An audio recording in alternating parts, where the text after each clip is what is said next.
আমি ভোরবেলা প্রতিদিন আজানের পরে উঠে সকালে দক্ষিণে লাভার বাগান, উত্তরে সূর্যব্রত বিল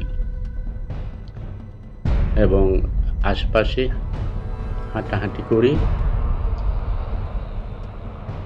প্রতিদিনের ন্যায় আমি 1 তারিখ ভোরে ঘুম থেকে উঠে রাবার বাগানের দিকে হাঁটতে যাই। ওখানে গিয়ে আমি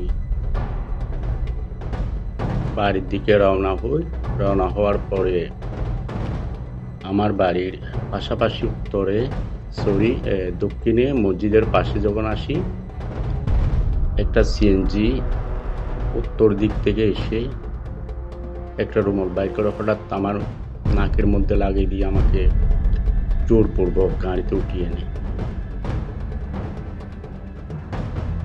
উঠানোর পরে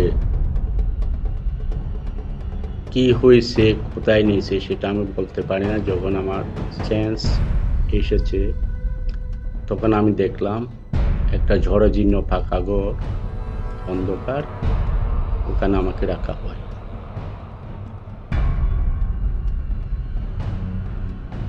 তারা আমার চোখ বেঁধে ফেলে এবং এক উভয়ে কথা বলতে থাকে। এভাবে আমাকে তারা 3 দিন আটকে রাখে এবং আমাকে ঠিক মতো পানাহার দিত না। 3 দিনে 3 বেলা সামান্য খাবার দিয়েছিল। ওরা নিজেদের মধ্যে কথোপকথন করতো। আমি কিছুটা বুঝতে পেরেছি। ওরা বলেছে যে ওনাকে মারার জন্য আমরা টাকা নিয়েছি, ওকে মেরে ফেলে দেব এবং ও 10 নং ইউনিয়নের চেয়ারম্যান জনাব হামিদুল হক মোন্নান সাহেবের লোক। উনি ওনার হয়ে কাজ করে। ওনার থেকে আমরা ইউনিয়ন পরিষদ ইলেকশনে ক্যামেরা ছিনিয়ে নিয়েছি। এবারে তার প্রাণটা আমরা কেড়ে নেব। কথাপতনগুলো ওরা বলছিল, আবার বলছে যে না, আমরা তো এই জন্য আনিনি, আমরা ওকে মারার জন্য এনেছি। সমস্যা নেই, আমরা ঠিক মতো ওকে মেরে ফেলে দেব। তখন আমি বিচলিত হই নাই, কারণ আমার জ্ঞান মতে ছোট থেকে আমি কারো ক্ষতি করি নাই এবং আমার কোনো শত্রু আছে বলে আমার মনে হয় না। আমার দীর্ঘ সাংবাদিকতার জীবনে কারো সাথে আমার দ্বিমত হয় নাই, কারোর সাথে আমি ঝগড়া বিবাদ বা মনোমালিন্য কারোর সাথে হয় না।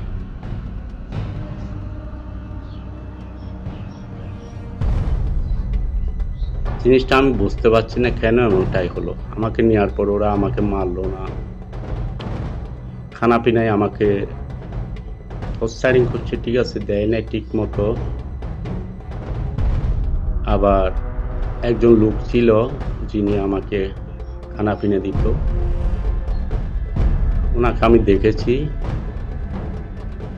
তবে লোকটা মনে হয় শহরের হতে পারে, ওনাকে দেখলে আমি অবশ্যই চিনব, কিন্তু তার নামও আমি জিজ্ঞেস করলে সেই নামও বলে না। যে বলছে এটা বলা সম্ভব না। তা আমি বলছি, ভাই দেখেন, আমার পরিবার পরিজন আছে, আমার জীবন আমি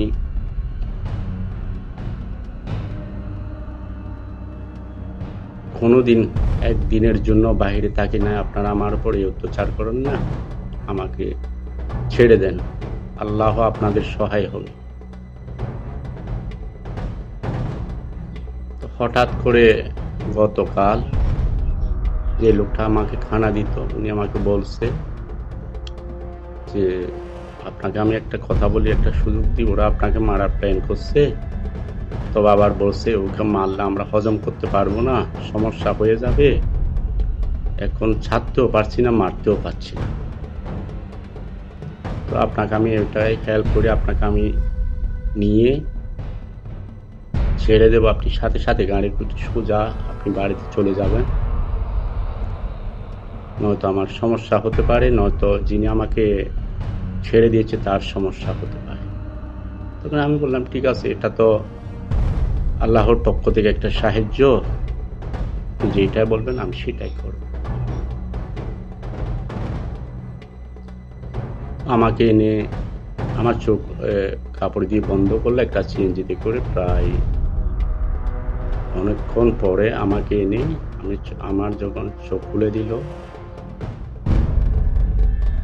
নামার পরে তখন আমি দেখলাম ওটা টাইগার বাসের পূর্বে, নাছিরাবাদের পশ্চিমে, দক্ষিণ সাইডে পাহাড়ের পাশে আমাকে নামিয়ে দেওয়া হলো। ওখানে গাড়ি ছিল, আমি গাড়িতে হাত দিয়েছি। আবার উনি আরেকটা আমার উপকার করেছে, যে আমার মোবাইলটা উনি দিয়ে দিয়েছে, বলছে আপনি মোবাইল নেন, আপনার পরিবারের সাথে যোগাযোগ করেন।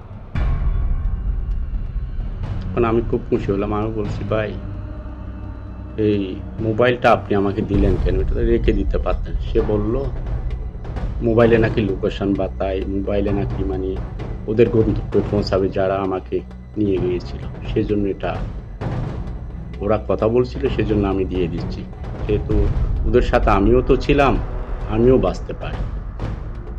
তা আপনাকে যখন আমি হেল্প করছি, আমি পুরোটা আপনাকে হেল্প করতেছি, সমস্যা নেই, বাকিটা আল্লাহর উপর ছেড়ে দিলাম। হয়তো একটা ভালো কাজ করে আমি আল্লাহর কাছে উপকৃত হব, যা হোক কতটুকু করি নাই। আমাকে যখন ছেড়ে দিলাম, আমি অনেক কষ্ট করে চলে আসলাম। এসে আমি যখন আমার বোয়ালখালীতে পৌঁছলাম, তখন আমি মোবাইল থেকে বাড়িতে আমার বড় মেয়ে সৈয়দা জান্নাতুল কাউসারকে মেসেজ করলাম যে আম্মু আমি বাড়িতে চলে আসতেছি। ওই মেসেজটা আমি করেছি। করার পরে আমার মেয়ে বলল যে আব্বু আপনি তো ইংরেজিতে মেসেজ করেন, আপনি কে? তখন আমি আমার একটা মেয়ের ছবি দিলাম।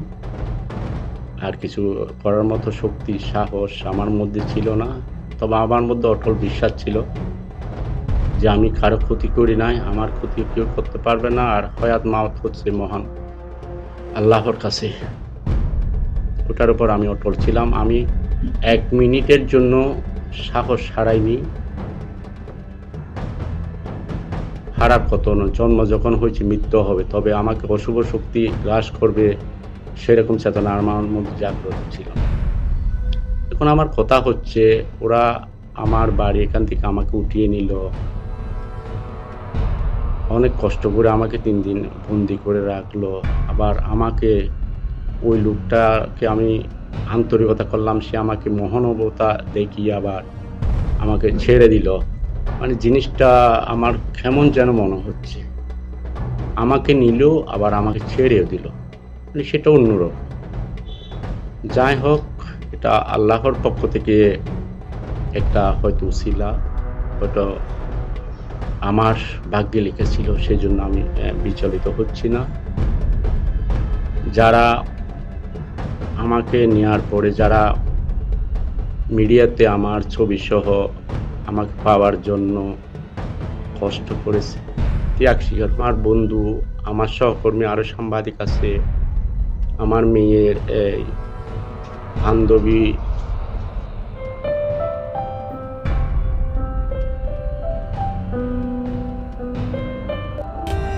For more updates, subscribe to our channel, click the show links and enjoy watching the video.